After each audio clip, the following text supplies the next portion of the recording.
ये कहानी एक पिता के ऊपर है, इसलिए इस कहानी को दिल पर न ले और आप इस कहानी को सुनने का आनंद ले। शुक्रिया। नालायक बेटा। एक गांव में एक छोटा सा बच्चा था। उसके पिता तो थे लेकिन माँ की मृत्यु हो गई थी।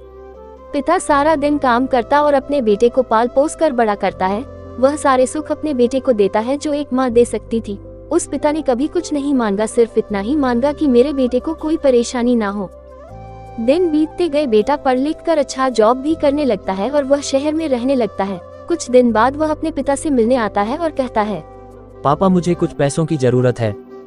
मैं चाहता हूँ कि शहर में ही जमीन लेकर अपना घर बना लूँ। पिता इस बात को सुनकर बहुत खुश होते हैं। सोचते हैं जिंदगी भर की बचाई हुई पूंजी को निकाल कर अपने बेटे को दे देते हैं। बेटा शहर चला जाता है और उन पैसों से अपना घर बना लेता है। पिता इधर इंतजार करता रहता है कि मेरा बेटा फिर से आएगा, एक ना एक दिन तो मेरे पास आएगा ही। जाएगा कहाँ?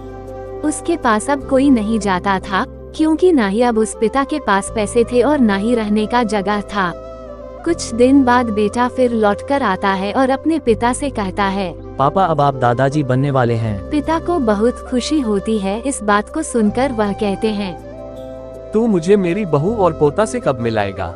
बेटा कहता है, बस पापा थोड़े दिन और, मुझे कुछ पैसों की जरूरत है क्योंकि आजकल थोड़ा जॉब में खींच बीच हो रहा है, जिसके कारण से मुझे कुछ दिन के लिए सस्पेंड कर दिया गया है। पिता के पास कुछ नहीं रहता है देने के लिए, लेकिन फिर भी कहता है, अच्छा बेटा तू रुक, में अभी आया कुछ पैसों का बंदोबस्त करके।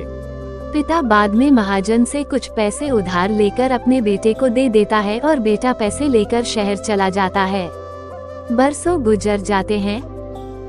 पिता सोचते हैं कि मैं तो अब दादाजी बन गया हूँ, मेरा बेटा पता नहीं मेरे नाती को लेकर कब आएगा। फिर सोचने लगते हैं समय नहीं मिलता होगा, इसलिए मेरा बेटा अभी तक आया नहीं, वरना आया जरूर होता। तब तक महाजन 2-3 आदमी को लेकर उस पिता के घर पर आता है और कहता है कि आपके वादे के मुताबिक मैं पूरे 3 महीने बाद आया हूँ, अपने पैसे ले जाने। पिता कहते हैं, मेरे पास पैसे नहीं है देने के लिए। जब पैसे देने नहीं थे तो आपने मुझसे उधार क्यों लिया? ठीक है रुको, मैं तुम्हारे लिए पैसों का बंदोबस्त करके आता हूँ।